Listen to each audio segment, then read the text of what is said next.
Far be it from me to say, but unfortunately, the summer of 2021, the summer of the reemergence into the world, is officially almost over. And oh man, I'm sorry to say, Chris, but I am really glad that it's over, that it's almost over as far as movie goes, because that's right. We got another delightful movie to talk about. Direct-to-streaming movie, HBO Max drop, a new sci-fi hit from the creators of Westworld starring Hugh Jackman. Nothing could possibly go wrong here, because we're talking about the new HBO Max, what, if I'm being honest, what should have been original. I think they kept it original movie, Reminiscence. Chris, you got any opening thoughts in order to continue to display the veil that we may actually have something to talk about here? Yeah, all I'm going to say is Hugh Jackman's been on a roll. You can interpret that however you will. I think I know where you're going with that. All of that and more. Stay tuned.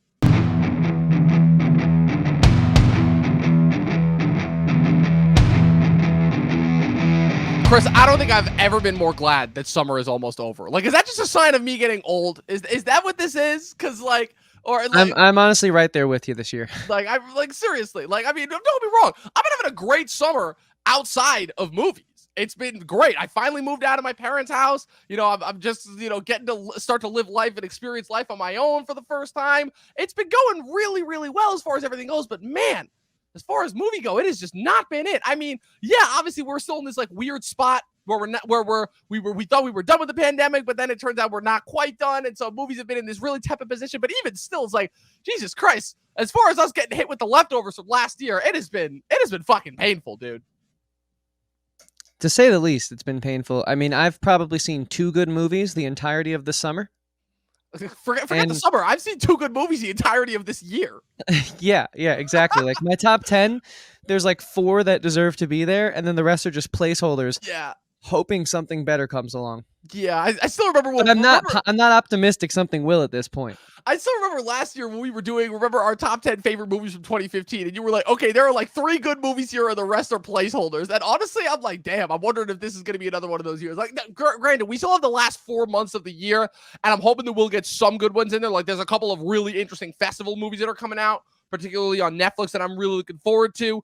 But man, just as far as summer movies go, I wonder if right, obviously, because we talked about how the pandemic obviously had this tremendous impact both on theaters and streaming, but has this officially brought the end to the idea of the summer blockbuster? Because if we think about the summer blockbuster, right, the movies that really, really made a big stink this year, Quiet Place Part 2, it feels like came and went and did not nearly have the impact that the first one did. What's it called? F9 was the first big one, right? And that was really the only big one. Black Widow and Space Jam 2 in July, but even those, it felt like there was so much more to talk about behind the scenes with those movies and with the actual movies themselves. Space Jam was weird because Space Jam, it felt like, oh, this was going to be the biggest deal ever, and then it wasn't. Then you have the whole box office mess with Suicide Squad, which is quite possibly the only good movie of this entire year. And I feel like the only story that's been coming out over the last couple of weeks as far as movies go is just the fact that it's some movies were actually making money. Free Guy made money at the box office. The Paw Patrol movie last week was the only movie that made money at the box office. And now if that's not a sign of the times. Right? And now we're in this weird position where we're talking about, we had 2 streaming movies drop this weekend. We were gonna cover both of them, and then just timing ended up being what it was. So we ended up getting stuck with this slog of a movie, if I'm being completely honest, where you have a movie that 5-6 years ago probably would have been in theaters. It probably would have done decent money. It probably would have gotten a decent amount of conversation around it. I don't think it would have been critically acclaimed at all. I don't necessarily think that it ever would have, in pre-pandemic times. But you definitely have a movie that I feel like in more traditional setting would have at least had a bit of interesting conversation about it. Now, obviously, in the post-pandemic era, for the life of me, I don't even know who's going to watch this movie. I don't know who this movie's for, because obviously the demographics just around viewing and streaming content have changed so much. For the life of me, it's wow, you're telling me, for someone like me, it's wow, you're telling me that we're getting a futuristic sci-fi movie starring Hugh Jackman from the creators of Westworld? Again, 6 years, hell, as recent as 3 years ago, I would have been sign me the fuck up. I'm in. Now, obviously, after the last couple seasons of Westworld, if we're just using that as a specific example to jump into it, the podcast is going to be rough when you have to talk about Westworld. Yeah, but specifically the last season of Westworld, which famously was one of the last. If Westworld was, I don't think I've ever had a quicker turnaround on a show in recent memory, I should say, than I did with Westworld. Because even with Stranger Things, where I wasn't the biggest fan of the 3rd season, at the very least, Stranger Things was still doing the things that made the show enjoyable in the first place. Westworld went from a very troubled start, I would say. I shouldn't say that because, well, yeah, troubled start because it had a troubled production. It had a couple years before it finally took off the air. It finally aired in 2016. I think for the most part, the first season is still critically acclaimed. It had its problems for sure, but the first season to me was still super critically acclaimed. Second season comes out. People are extremely confused by it, just because it almost got a little bit too ambitious for its own good, to the point where when season 3 comes out, they drastically pull back on their overall vision. They try to make it more action-themed. They try to make it more palatable, and to me, it just loses, because it loses everything that made the show special to begin with. So that just loses me. Now they're making a comeback, and I feel like, so this is, again, the creative team, obviously behind Westworld, that being married couple Lisa Joy and Jonathan Nolan. Jonathan Nolan famously being Christopher Nolan's younger brother, who wrote 5 of Nolan's movies with him before he went on to really do his own thing. And I will definitely say that in this continued age of trying to make Nolan, trying to do quote unquote the Nolan mantra of sci-fi, and then try to movies, like if we're just talking about that for a second, I just feel like in today's day and age, it's obviously just a difficult sell with just sci-fi in general. But like, I don't know, you're more of a sci-fi guy than me. Like, what's kind of your whole take on the whole, like, attempting to like modernize, quote unquote, and make sci-fi more palatable for a mainstream audience? Because I feel like it's getting hit the worst as far as let's call it, as a phrase that you like to call it, the whole Marvelification of it all. Yeah, in a completely different way, but I think the sentiment is there, and you can certainly, because it's obviously not the same approach, but I think it's just becoming more generic. I think like Limitless is kind of the movie that like marks the turning point for and gives a film like Reminiscence legs to stand on, just because of how I thought Limitless was actually a really great film. It was so palatable for audiences, whereas like, and I don't know how Blade Runner performed back in 1984, but I mean, I think that's a movie that has continued to garner and grow with time. It's very hard to digest out of the gates. It took me a few watches to really love it and have it become like one of my favorite films. But I think what Limitless did was find a great way to package deep sci-fi through a veneer that made it very tangible for casual onlookers to just sort of come and go, like almost window shop within sci-fi. And then since then, you've kind of had like Westworld, which is, I know, based off of a novel, but a great example of just sort of trying to make deep sci-fi not feel as deep to people.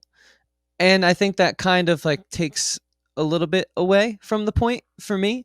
And so like a film like Reminiscence is just so cookie cutter. It's so copy and paste, drag and drop. Here are the beats that we've seen in other films that work, and we're going to plug them in here, and we're going to have some of the top actors performing, so it will help you a little bit. People connect with Hugh Jackman, so let's get him in here. And even though it doesn't need much explanation, we're going to have him have this noir style monologue throughout the entirety of it, because it might be a little confusing, and we want to introduce this deep sci-fi, is he in a memory, is he not, element on top of something that audiences, like I said, who are casual can look on and enjoy, and not have to like do what I love about sci-fi, which is like dig on the internet afterwards and try and find any answer for a film that really sweeps you off your feet. And so to me, it just kind of, this film, I get what they were trying to do, but I feel like it's, for me personally, it's not why I watch sci-fi. The film is the ultimate example to me of how you take something that, to quote unquote, would seem like it's super deep on the surface, while at the same time being the most bare bones, generic, you've seen this before type of story done a million times before sort of idea, where you have, it's set in the future where, again, tell me if you've heard this one before, sea levels have risen, so now people only want to explore the past. They don't want to deal with the future again, with the present. Again, tell me if you've heard this one before, where Hugh Jackman and Thandie Newton basically run this what's it called? You know, this essentially this what's called this reminiscence chamber where they allow people to come in and essentially relive memories. You know, they do it obviously for profit, but they also do assistant contract work for the DA. And again, tell me if you've heard this one before. A mysterious woman comes in and all of a sudden throws Hugh Jackman's life into craziness when they start seeing each other personally outside of the reminiscence chamber. And of course, they get to attach, and then she mysteriously disappears, and which leads them down a rabbit hole mystery that involves gangsters and hidden conspiracies and evil barons. I was literally to the point where they even had Brett Cullen, famously Thomas Wayne, from ironically enough, he was in the Nolan Batman movies, but he played Thomas Wayne in the Joker movie, literally playing essentially John Huston's Chinatown character, right down to the freaking limp with the cane and the hat and everything. Like, also, I still would love to know why in the future they're having like the rich dress up like 1920s gangsters. Like, I need to know about that little tidbit and why they decided to do that. But this is the definition of a movie that, again, it's just sort of that script that you feel like has been recycled over and over and over and over again, and it's just got a fresh new coat of paint on it as far as visuals go, but it doesn't actually mask up anything that this movie has going for it original. This movie to me is, at best, it's a compelling background noise at best, where it's like you look up and it's like, oh, Hugh Jackman's chasing after this guy. Okay, they're fighting a little bit. Okay, that's something. Why is that guy doing a weird accent? I'm not really sure. And then the rest of the time you're like, it's Hugh Jackman torturing himself. It's like, oh no, I'm trying to figure out, where did this girl go? Oh, she was lying to me. I'm like, literally, like, as I'm going through this movie, I'm like, okay, here's the checklist of everything that they're trying to do as far as this being a mimic of Vertigo, and this, you know, it's like, it's everything that Nolan tries to do. This movie is all of, at the risk of getting too ranty, this movie is everything I feel like that Nolan pulls off in his movies, but with a little less class. This is actually, like, as I said, this is the second of a couple of movies that we've seen happen from Nolan offshoots, I'll call it, where it's people who are either related to Christopher Nolan or have worked with him extensively before, and then attempt to spin off their own careers and pursue these kind of like these deep sci-fi ideas the way that Nolan did, and they just don't work. They ultimately just do not work. This movie is about as generic as you could get. Literally, I'm not kidding when I said that I was literally quoting off. I'm like, okay, so here's where this beat is going to happen. Here's where this beat is going to happen. And it was happening almost beat for beat exactly where it happened, literally to the point where it's like, okay, so this is where it's going to pull out and this is where it's going to be revealed to be a dream, you know? And part of the overall reminiscence experiment. Yeah, and it's like, it wasn't even like interesting. Like, it could have been recycled tropes and done in a good way. It could have been at least fun, or sort of like, hey, we're just paying homage to the best parts of what we're clearly taking a little bit from. But it was just so boring and drawn out, and it felt overacted even by these incredible actors. The only really cool part to me was like the visuals were really cool. I loved the way the world looked. I mean, I know it's not it's not a brand new concept by any stretch of the imagination. Like, Hollywood has forever done the whole climate change will eventually drown us in the world type thing.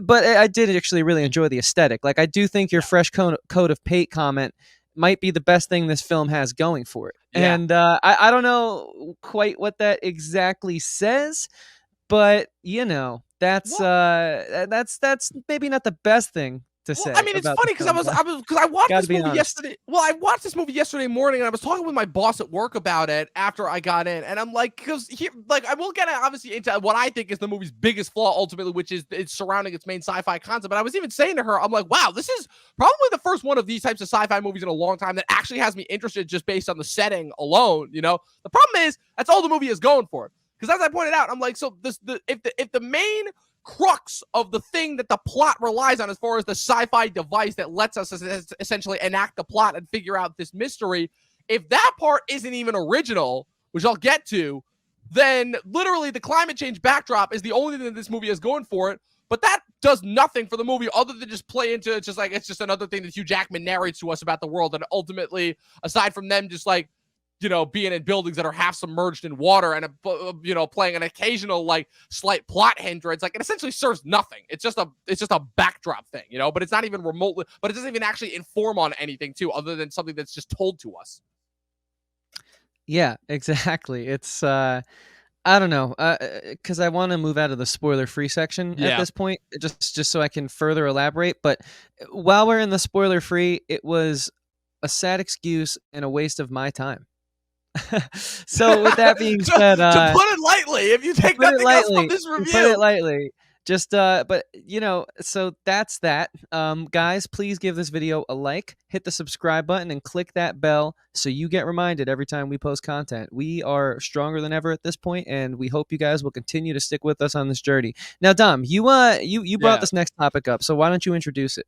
Yeah, so basically, again, we gotta stop. We gotta stop giving Nolan collaborators movies and series because I'm sorry, it's just not working. Like Jonathan Nolan, don't get me wrong, Jonathan Nolan is an awesome writer. Like I said, I am still one of my favorite Hollywood stories ever. Is Christopher and Jonathan Nolan both driving from New York to L.A.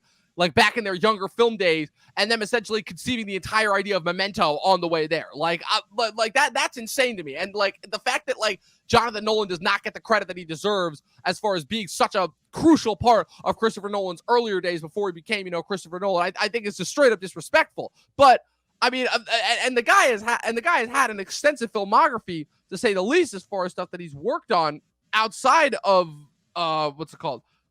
Outside of the movies that he's assisted on. I know for a fact that he's been a part of multiple different gigantic TV shows. He helped develop Person of Interest as well. He helped and then the movies that he helped co-write. In addition to Memento, he helped Nolan co-write Prestige, Dark Knight Rises, and Interstellar. And so I definitely don't think that it's kind of unjustified him getting all of this work, but man, I don't know how to describe it as far as it's like, why is it that every single time we give someone that's remotely Nolan-esque something that is close to him? Like, is it truly a thing of where only Nolan could do what Nolan could do? Like, is there no other way to approach this type of sci-fi? Because like, personally to me, I feel like I see a lot of, not the same, but similar, I feel like ideas that Nolan's trying to go for within Denis Villeneuve's movies. And Denis Villeneuve is another one that can push these grand sci-fi concept ideas with these gigantic budgets. The only difference being is that Denis Villeneuve is not a box office draw the way that Nolan has become.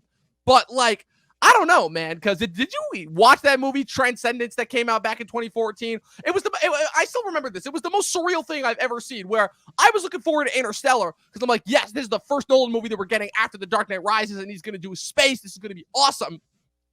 And then for the summer, again, another summer movie, July, if I'm remembering correctly, you get this really weird Nolan-esque looking movie that seemed like it was trying so desperately to also be an Interstellar before Interstellar even came out, starring Johnny Depp and all these other people that I knew at the time. And I'm like, what is this? And then it got terrible reviews. And I read the plot. The plot for that movie was also hilarious because it's essentially, the plot of that movie is essentially Johnny Depp gets shot, but they experiment on him and essentially merge his brain with a computer. So he essentially becomes God. Basically, it's ridiculous.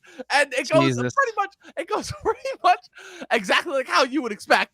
And now we sort of got that again. And the sad part is this time before that had the excuse because that was Nolan's first cinematographer that he worked with for a lot of his movies, Wally Pfister, who shot all of his Batman movies before he ended up switching up and going with Hoyt van Hoytema, who he worked with for Interstellar and Dunkirk.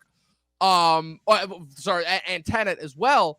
But like, man, this time you've actually got Nolan the Younger and his wife, again, the creative team behind Westworld. And I dug that first season of Westworld. And already I can see that like they're attempting to go for a lot of the same themes as Westworld, right? As far as, that kind of that long lost cherished love, that idea of, technology running the future, all the base sci-fi ideas that we've seen before. But there's never a moment to be in this movie where this movie achieves anything remotely as deep as Westworld did. Now, obviously, Westworld faced criticism for not actually being as deep as it claimed to be, but I at least thought for that first season, they were going for and trying, I thought at least, to ask some pretty interesting questions concerning just consciousness in general.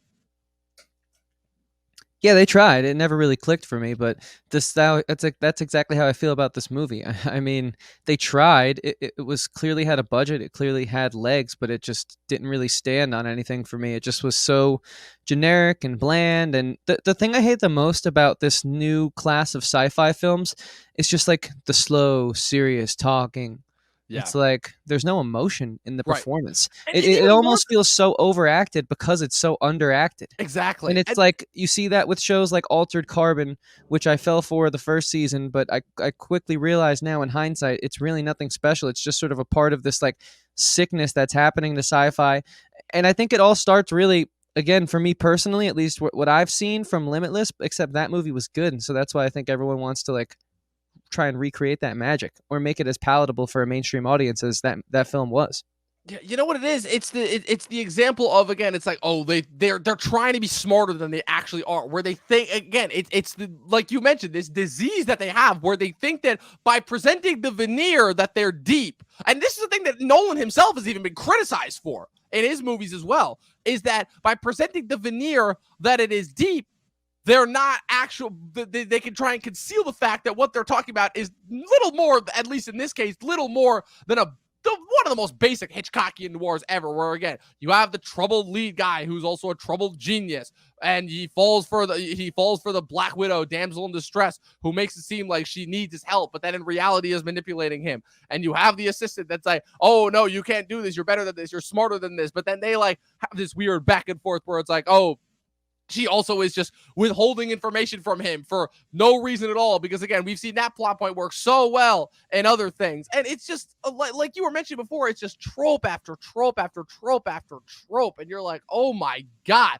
And it literally gets to the point where it's like, again, it's so predictable to the point where it's like, again, if I'm calling within the first 10 to 15 minutes where the movie is going to end, then that's a problem, where you have the John Huston-esque billionaire at the beginning who's like, oh, have you found her yet? I'm like, I'm like, okay, so there was a slight twist there where it's like, okay, I thought that she was talking about the Rebecca Ferguson character, but instead he's talking about the Angela Sarafian character. But then how they bring that back around to include the original character is just ludicrous in and of itself. And if you ask me, they spend way too much time with the Cliff Curtis character, who is just, for the life of me, I have no idea what that guy's, what any of those guys, him and the other guy, the Daniel Wu character, what both those guys' accents are. For the life of me, I have no idea. It's like they're trying to go for this, like they're supposed to be in the South, but they're also trying to do this like mix between Southern accents and like the Bronx. It's like, it makes no sense. It's bizarre. It was horrible. I'm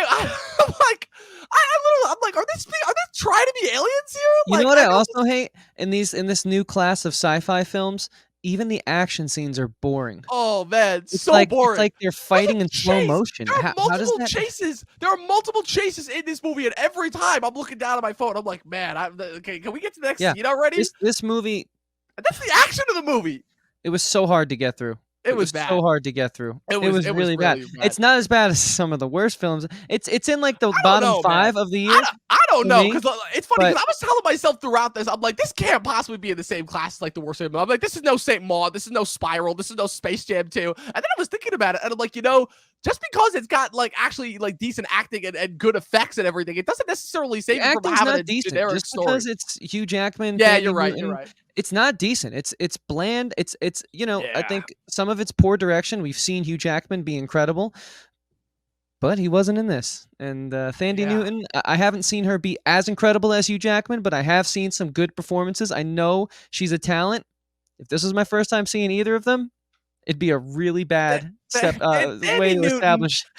Thandie Newton has had a really tough time, I'd say, in Hollywood, because I'll say that the majority of the parts that she has been given throughout her career have been thankless, to say the least, landing a role as the kind of quote-unquote Bond girl in the worst Mission Impossible movie, to her role in 2012, to her role in one of the worst critically acclaimed movies ever created, and one of the most thankless parts, Crash.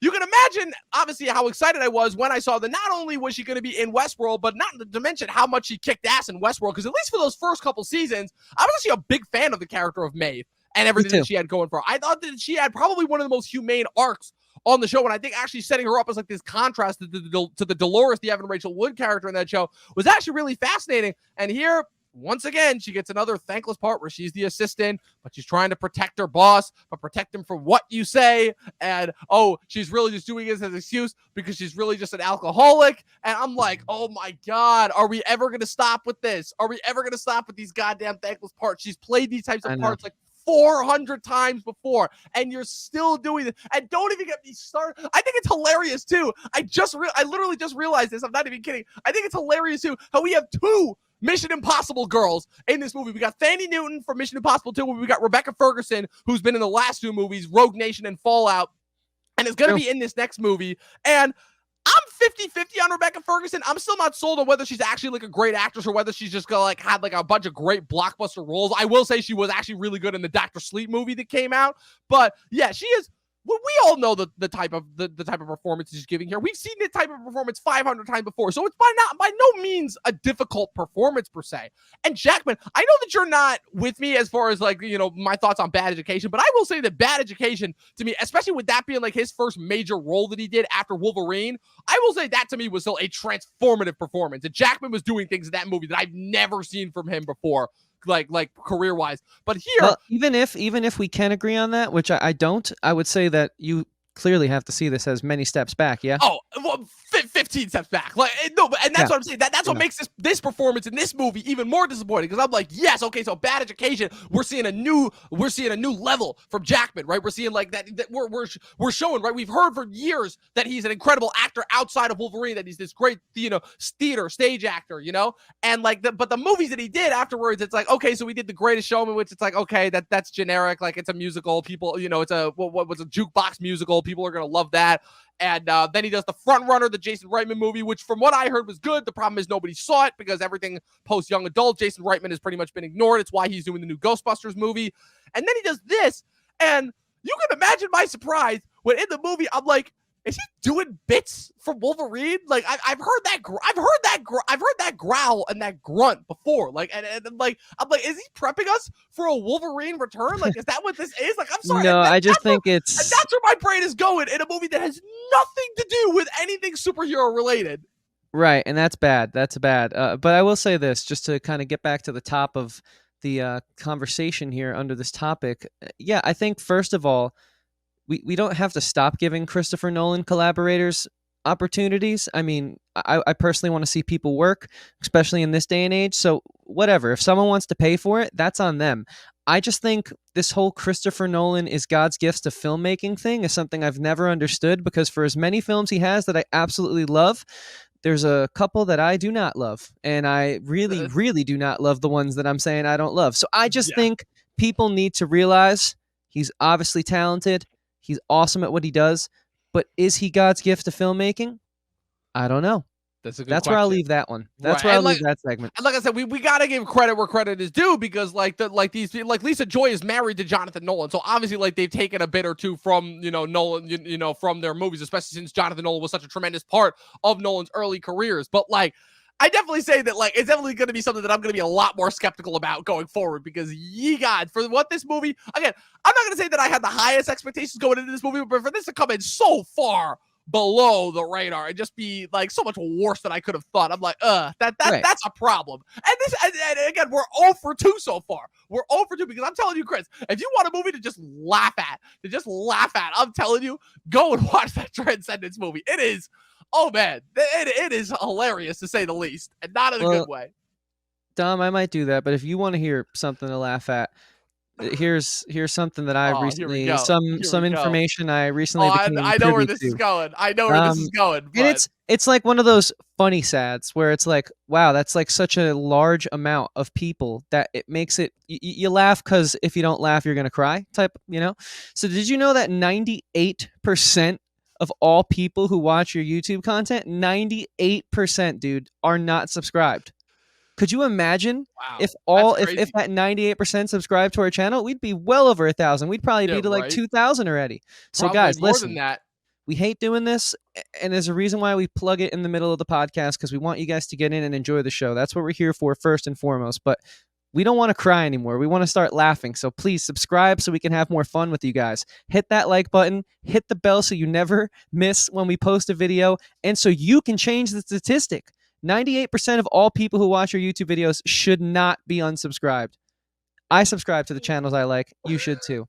Dom, why don't you? I just gotta say, I just gotta say first that was the greatest like non-pre-planned ad plug I think I've ever seen. So props to you for keeping a straight face for that whole thing. You gotta make that part fun. That was incredible. That was incredible. You keep getting better with it. I like honestly amazing, amazing. So that means a lot. Yeah, I mean, Chris. So we talked about this a lot recently, as far as like, you know, again, I think you brought this. I think the first time I feel like that you brought this up was on a very controversial top 10 that we did at the beginning of 2020, 2019, where you famously, obviously, Pat and I both loved the Taika Waititi film Jojo Rabbit, and you famously had an interesting thought on that movie that, again, was the first time that I think I'd ever been heard placed towards that movie, which is it might have been better than a TV series, as a TV series. And we've been having this kind of thought process, this back and forth push and pull over the last, I'd say, really these last 2 years about like certain ideas, whether they would be better as movies, whether they would be better as TV series, right? We've kind of seen, again, we've been seeing Marvel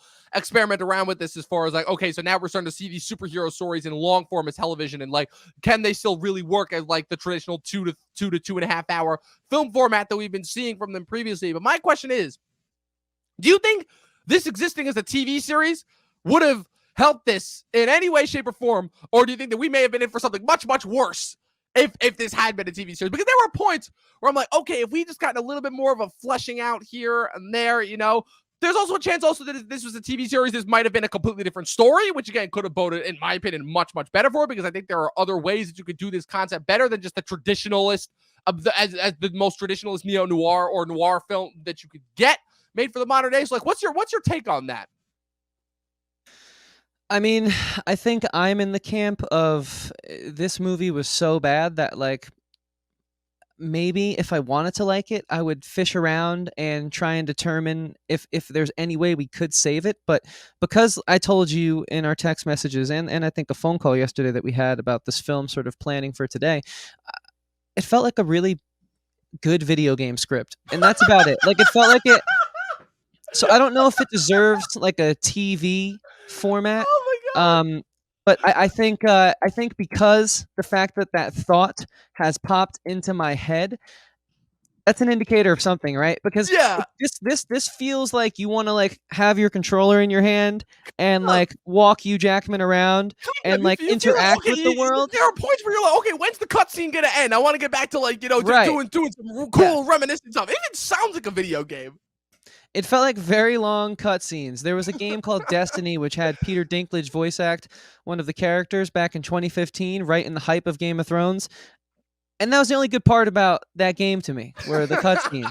Except in this situation, it's like the writing is so bad that I just want to get back to playing the game because the aesthetic is so cool, the world's cool, and this character clearly has moves that you want to like, you know, smash your button combos and mess some people up. But so yeah, maybe if it was a series, maybe, but it's like this is just what I call deep fake sci-fi. And I don't mean deep fake in like whatever political way people use that term now. I mean, it's like they're trying to be so deep that it just feels so thin. It feels so forced. It's what's the word? It Surface feels level? surface level. I was trying to find a more eloquent word, but surface level works. You know, it's just cookie cutter. Yeah. And so that's why it could be a good video game, because you can have like the whole like which way do you want to go type thing in this Miami city. I would love to explore like the underwater section. I'd Right. love to like, you know, maybe do like a side quest where I help like a bartender for information. That's a missed unflood their opportunity. basement. That's But a like, missed opportunity if I ever saw one, not having James Cameron come in and just direct the Hugh Jackman looking for something in the underwater segment, you know? Because like I feel like that's speaking right to him. Like, James Cameron, come out of Avatar land for a little bit, man. Experiment around. Go back into the ocean like we know that you love doing. right, and I found the word I was searching for. While surface level does work, it just feels contrived. There we And I go. think a lot of video game writing is, and I know I listened to a podcast, they interview quite a bit of video game writers. It's talented writers who live in LA and they want to work and they want to sell scripts no matter what it is. And so they write for video games, they write for mobile apps, whatever they can do while they're trying to make it as the screenwriter they want to be. And this is just kind of what that feels like to me, because it's so reliant on the namesake and this dumb concept that is so unoriginal. I think I've played like 30 video games where it's like, I mean, hell, Assassin's Creed. They go into the memory chamber and it's Yeah. Oh my God. There you go. I knew. I'm like, I literally saw yeah. that. I'm like, wait a minute. I'm like, why do I feel like I've seen this before? Not as like a video game, but like as a script. And then I'm like, oh yeah, the Assassin's Creed thing. No, but so let me ask, let me get Okay. your take on this TV series. I find it interesting because that you bring up the idea of the whole thing of this feeling like a video game, because the whole thing, right, that we've been talking about, I feel we talked about this earlier this year with Mortal Kombat, is the idea that the reason I think why you're starting to see a little bit more creative, it's not a lot, but a little bit lent towards, you know, video game adaptation, is because now we're having the opportunities to explore and experiment around with the storytelling format outside of the traditional 2-hour film window, right? So That's why you're seeing all of this different, like, kind of cool experimentation happening on TV and long form, right? That's, again, giving us kind of a little bit more breathing room than we have in the traditional theatrical window. The problem is, since this is a movie, not only a movie, but apparently this movie is trying to be, again, as palatable as it could be. They're trying to bring back, again, one of the classic, one of the most reliable storytelling forms as far as telling a story within that traditional 2 hour, hour 55-minute window. The problem is, and I'm actually glad that you brought this up to me before. The problem here in this instance, I think it comes down to one thing, because I've seen these types of tropes and this type of storytelling function used before, and I've seen it done well. The problem is, I think it comes down to one crucial narrative device in this movie, and just really storytelling choice in general. I think it all comes down to one, because it usually always does come down to one. The device that they're using to tell the story, both metaphorically and physically within the actual story world itself, are both not only just unoriginal, but the means in which they help push the story forward feel very not forced, not contrived, but feel very manufactured for the sake of just making things happen. Because you have this device where Hugh Jackman can literally just go in and explore different people's memories, and that lets him play around with all different sorts of, okay, dream hopping. Oh, we don't know whether this is actually happening, whether this is a dream. It's some faux attempt in order to manufacture tension. I don't really know why. I think it's handled much better in Inception, only because at the very least in Inception, that kind of trickery, let's call it, is only used within the setup in order to help introduce the audience to the world of the dream. So it serves a purpose, right? Because you notice once they actually get into the heist that takes up the second half of that movie, they're only doing the jumping from different worlds in order to help you understand the story from all the different levels. It's not doing it in order to try and trick you, right? This movie is deliberately doing it in order to try and trick you. So that's problem number one. And not to mention the fact that it serves absolutely no purpose at all as far as pushing the story forward. It's literally only there to trick you. That's problem number one. Problem number two is the fact that the actual device in and of itself, the sci-fi device, let's call it, is not even original, in the sense of where not only is it not original as far as we've seen that done in other movies before, it's not original in the sense that we saw it done better by Spielberg, of all people, in Minority Report, where you had these people that were monitoring people's thoughts and just monitoring the future in order to potentially predict future crimes. And then of course it's like, oh, well, what happens when you end up, when one of your guys who's supposed to be patrolling these future crimes ends up getting framed in this instance, and it kind of, again, brings up those really interesting ideas of like, what is too much power and what is, free will versus, and how much free will is involved when it comes to, presumption of fate and everything like that. Again, it seems simple from the outset, but it actually has this really, really deep veneer. This film does not have anything remotely deep that it's going for. Not at all. All it is it's just another attempt in order to make a BS romance story that again is attempting to pretend to be deeper than it really is. See, there's a difference between being actually deep and thoughtful versus pretending to be. Like, there's a big difference there as far as that goes. And the third thing, ultimately, that's a good point. Yeah, and the third thing, and I think kind of the wrap up, let's call it, of this point, is the fact that even if this were a TV series, right? Again, the reason why I bring that up is because it would end up being a completely different story. Because if you ask me, there's no way that you can make a Hugh Jackman searching for this girl, or maybe you can. I don't know. Because again, maybe with more writers involved and maybe with more time in order to flesh it out, you would get something a little bit more interesting than this basic generic ass bare bones plot that you've seen a million times before over the course of 8 or 10 episodes. You might actually get something different. You might get a chance to explore the world more. You might get a chance to actually, get to know some of these characters different view. That they talk about this war that they fought in previously. That sounds like it would be interesting to explore. Interesting to explore. Yeah, but does it? Because well, all right, we'll save it for the next segment. Well, I mean, I'm bringing up a lot of points. I'm bringing up a lot of points here as far as I go. Like I said, you're the TV nerd, so it's like, again, I think the only reason that war concept, or this environmental concept, how they talk about New Orleans and they talk about Miami, and they show you these honestly really beautiful like drone shots. I assume they didn't rent a helicopter. It's 2021. I think who rents a helicopter for these types of shots in 2021? Yeah. So I'm just gonna assume they're drone shots. And it looks so cool, and it seems like a world, a playground that I want to be in, that I want to go to. But it's just the only reason I think that this super generic, easy to plug in and use to give context type, I want to call them devices, like this war, this climate. It's because what we're watching is so boring that you just want to latch on to anything else and hope you get a taste of it, but you never do. Yes. Does that make sense? It does. It absolutely does. But again, it's like, but this is because what I bring it back to. imagine if Right. that's all Blade Runner had. We would not have Right. speaking about this movie. Like, Blade Runner has this world, Right. this dystopian world, these androids that are having these existential crises because they don't know that they're androids and they want to feel, but they can't. They only live for 3 years. It's like they explore that in Blade Runner, though. So they give you that, and then they explore it to the highest of its potential. Right. This movie says, hey, we have some cool deep sci-fi stuff, but we're fake deep sci-fi. So you're just going to hear about it, but not ever get into it. Yeah. Our plot is Hugh Jackman is pining over this woman who so clearly could not be more obvious that she is using him. And now he's going to use his cool mind reader device to find her. And it's going to lead to, again, stuff that we already know. It's like, oh, wow, rich people are assholes. Cool.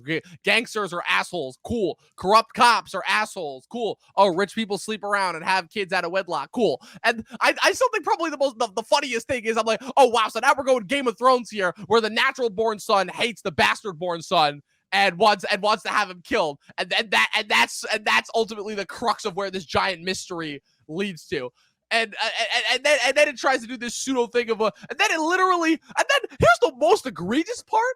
The most egregious part is the movie ends with the opposite of The Matrix. The Matrix ends with like you wanting to like gain some independence and free will over your life. This movie ends by literally saying, no, it's okay to just live in fantasy land and just ignore reality for the rest of your life. Because guess what? If reality sucks that badly, then hey, why don't we all just live in a fantasy world and just waste away and forget about the world, right? If there's no actually doing anything to solve it, right? Forget about good old fashioned, actually wanting to do something and make a difference, Yeah, and when I had gotten to that point, I thought to myself, okay, this would have been really cool had any of Hugh Jackman's motivations been stronger than just surface level generic plotline complemented by sci-fi trope to try and distract you that this is a thinly veneered film. Because you're right.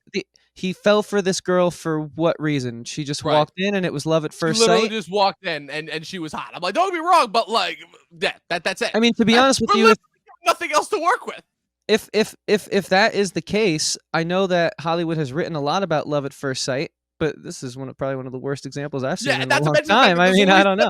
And not to mention the fact that there's a reason why, usually, to me at least, love at first sight tales have always been cautionary tales because, correct me if I'm wrong, but those stories never end well for the hero or the damsel. There's always something that gets seriously thrown off or somebody that gets killed or something that ends up in some sort of moral peril. If anything, 9 out of 10 times, those things are cautionary tales. And I guess you can say that, okay, this is another cautionary tale, but again, like, to what end? It doesn't serve anything. It doesn't add to this world. It doesn't add anything to this. Like, so sorry to bring that down like a screenwriting rabbit hole, but like it's basic, like ignorance of basic storytelling, rules essentially at this point, Yeah, I think like the filmmaking aesthetically was very pleasing, but that's really the only points I can give it, honestly. Yeah, ultimately, it's definitely a thing of where I finished watching it and I'm like, okay, that was a movie, and I'm gonna go on and I'm like, I'm not gonna think about this within 2 days, like I'm still thinking about the Suicide Squad, a month ago, and I've already forgotten essentially about this movie. And thank God we had that film. I mean, we have something to think about this summer. Yeah,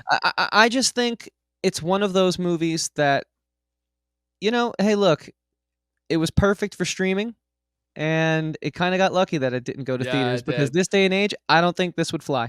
Oh, it definitely wouldn't have. This was always going to be a direct-to-streaming movie, just because it's like, again, like what was the last ticket for this in theaters? They're going to be very upset. They're going to be very upset because people would have went for Hugh Jackman alone. Oh yeah. But he hasn't been like, don't get me wrong, I like the choices that Hugh Jackman's making as far as really wanting to distance himself from Wolverine and really do his own thing. But like, I'm sorry, the movies themselves are just. They haven't been good, like they haven't. Like that's what I've been saying. It's been Bad Education and The Front Runner, and that's it. Like oh man, like I don't want to single-handedly put this on Jackman because again, there's only so much. Unfortunately, this movie, there's a lot of blame to be shouldered across the board. Well, if you true, take that but I'm not direction with talking. it. But with Jackman, I'm not talking specifically about this movie. I'm just talking about his career in general. Just because, unfortunately, the shitty thing is that just Okay. there aren't that many options for those types of like really awesome meaty roles. There just You aren't. know, Hugh Jackman kind of reminds me of Robert Pattinson right now, except they're different. Robert Pattinson clearly has been trying to separate himself from Twilight, and he's done a great job of it. Whereas Hugh Jackman is clearly trying to separate himself from Wolverine. Although maybe that's a moot point because there are rumblings of him potentially coming back. But let's just say right now, Not to mention the fact that Ryan Reynolds has been teasing him about it literally since before he even did but Logan. but right now, he's publicly at the stance where he's not going back to the character as far as we know, outside of just the Hollywood rumors. So I'm going to go off what we know. And he's just not doing as good of a job as like a Robert Pattinson separating himself from that character And afterwards. the I mean, he's ironic certainly thing, separating it, but just not in right? like maybe the positive light that he would have wanted. And you know what the That most makes ironic thing about that statement that you just made is that Robert Pattinson is gonna be our next Batman. Yeah, but it's his first venture into a superhero realm. True. And he was for so long the guy from Twilight. And he Yeah. did such a great job of showing everyone I can act. And it's not that we don't know Hugh Jackman. It's not that we don't know Hey, Hugh Jackman can act, because I mean that Wolverine performance is one of the transcends. best superhero castings of all time. Yeah, and it that was honestly another casting. transcends the superhero genre. So they are meeting in the middle. Like one's going up and one's going down, and they're like meeting at this point right now, and it's really weird. But I think if anyone's going to recover and get back on their feet, it's Hugh Jackman. Plus, I also think he doesn't care. Like, That's how true. much is the man He's made- worth? yeah, we look he's up made his net so worth; much it'll money. probably He's be made 200 so much million at money least. from those Wolverine movies. Yeah. So I mean, whatever. You know, it's whatever. I just think everyone is so thirsty for content. And not to sound full John Campea, but this is the streaming wars. Movies like this come around because of the streaming wars. And Yep. that's kind of my conclusion on it all. Yeah, ultimately, yeah. My final thoughts on this movie are it barely work. It doesn't work as a sci-fi movie. It doesn't work as an action movie. It doesn't work as a noir movie. It doesn't work as an actor showcase. There's very, very few instances where this movie works. And it was one of those instances where while I was watching it, I'm like, okay, this really can't be that bad. And I gave it a 3.5 to be nice. And then I started to actually think about it. And then I started to actually talk about it with you. And I'm like, oh man, this movie really does not have anything going for it at all. And while I will say that it is not at all one of the worst movies that I've seen so far this year, it's most certainly is not one of the best. That's why I can't go higher than 2.5 out of 5 stars for this movie. Oh man, but just a letdown in every sense of the word. My phone is in my hand. I'm going to read you guys my Letterboxd review. I think honestly, yes, let's go. If I didn't love making content for you all so much with Dom, we could have saved a lot of time. It's my shortest review yet. Let me count how many words it is. Oh man, you haven't done one of these in so long. I missed this. So it's 5 words. I summed this movie up in 5 words. It's a 1-star film. Great drone shots, bad film. That is my official review. By the way, is that your shortest review that you've done yet for a movie on Letterboxd? Shortest review yet. Very concise. I feel like it clearly says everything I'm trying to say about it. Great drone shots. Sweet, concise, bad film. to the point. To the point. Yeah. I love it. 1-star movie. 1 star. Oh man. So if anything, people, the only thing that I'm sad about is that I didn't get a chance to watch Annette, so I could have given you guys some of my thoughts on that. I have a bad feeling that Annette is going to be I'm thinking of ending things of this year, but hey, at the very least, if that already makes that movie infinitely more interesting to talk about this movie. So let us know your thoughts on Reminiscence. Let us know if you even bothered watching this movie. If you did, we give you a lot of props and respect. It's just the next in the line of HBO Max. Well, it's crazy to think, right? So we've sat through almost this entire HBO Max slate that was announced last year, and we're almost done. We've only got a few more. We've got the King Richard, the King Richard. Well, most of them I would say I've liked more of them than I've disliked. What's it called? So Snyder Justice League, Judas, Godzilla vs Kong, Suicide Squad. There were No Sudden Move was really good. I like Those Who Wish Me Dead. The problem is, I just think in any other year, all those films that you just named, the popcorn flicks that were pretty good, wouldn't be in my top 10. But because it's just such a schlocky, terrible year, they're terrible year. Yeah, that's the only issue with it. Like, sure, I had fun with all those movies, but like, I don't know. You know, popcorn flicks, they don't necessarily make my top 10, as I'm sure you've learned. Well, so some do, but this is what we've got left for this slate for the rest of the year, right? So we've got Many Saints in Newark and Dune in October. We got King Richard, the movie where Will Smith plays Venus and Serena Williams' dad, in November. And then you've got Cry Macho and Major, which is the Clint Eastwood movie that no one's going to watch, and where Clint Eastwood at 95 years old is playing a cowboy. That'll go well. And Matrix 4. That's what we've got left for the rest of the year. So let us know what you guys think of the HBO Max slate, whether for the rest of the year, whether you think this whole HBO Max thing was successful or not. They supposedly made a deal with AMC where they're going to get exclusive first rights to their movies before they actually put them on HBO Max. We'll see how long that lasts, obviously, just given how everything is going with the pandemic. But once again, guys, thanks for continuing to come back and support our stuff. That's what we love. That's why we're here first and foremost, even continuing to review shitty, schlocky movies like this. It's been a rough summer, but you guys have made it worth it ultimately as far as movie-wise go. So make sure you keep staying tuned because we've got so much more content planned for you guys. We've got our Halloween first-time watch Shocktober event for 2021 kicked off. We're going to be continuing that this week with Halloween 3, Season of the Witch, which I'm very, very excited for. Chris, where can the good people find you? They can find me here at this podcast Monday, Wednesdays, Fridays, and Sundays tuning in to your Talkin' Thrones show that you do every week where you guys recap Game of Thrones. But if they want to keep up with my comings and goings outside of the podcast, you can find me at Christian Evanko. Evanko is spelled Evanko. I'm on all social media. Just type that in. You'll find it. And hit the link in my bio if you're going to be there. I make music, which you can find on Apple, Spotify, SoundCloud, YouTube, Google Play, any major outlet. I'm there. And I also have another podcast called Talkin' with Andrew and Chris. It's a fun time. We do interviews. We kind of get more into like picking musicians' brains about what's going on in their heads. And so if you're into that type of thing, yeah, hit the link in my bio. Find it there. That's Talkin' spelled the same way we spell it here with Andrew and Chris. And of course, Dom, where can they find you on the internet? Well, they can find me posting sarcastic things on my Facebook and Instagram at Movie Nerd Reviews, all one word. I also just recently activated my Twitter. Well, not activated. I just recently went on my Twitter, same day, same handle, at Movie Nerd Reviews. I may post on there. I may not, most likely not. But hey, you never know. I like to keep my audience in suspense at some point. I haven't had a sarcastic post on there in a while, but I don't know. I have a feeling the good one's coming up. So stay tuned for that if you guys are into that stuff as far as that goes. But you can really find me posting each and every single day on our main handle for our podcast at Talkin' TV Podcast on Facebook and Instagram. Go follow there if you guys want to continue to support us. Again, I post there every single day, updates, news flashes, clips from our shows, little, Instagram promotional material that I put together, all that stuff on those two handles right there. If you guys go follow that, it would be tremendously helpful. Chris, I just want to say thank you again for showing up, even for these shitbox movies we've got for the summer. We've got one more summer entry before we officially begin our fall entry. It's been an absolutely fantastic summer. Thank you guys for tuning in and being there with us each and every single step of the way as we've dealt with this weird transition post the pandemic. But as always, people, you guys remember, watch more fucking movies. 12 seasons in a short film. I flipped it up on you guys there. See, I did something different. We'll see you guys next time. Sweet, man. That was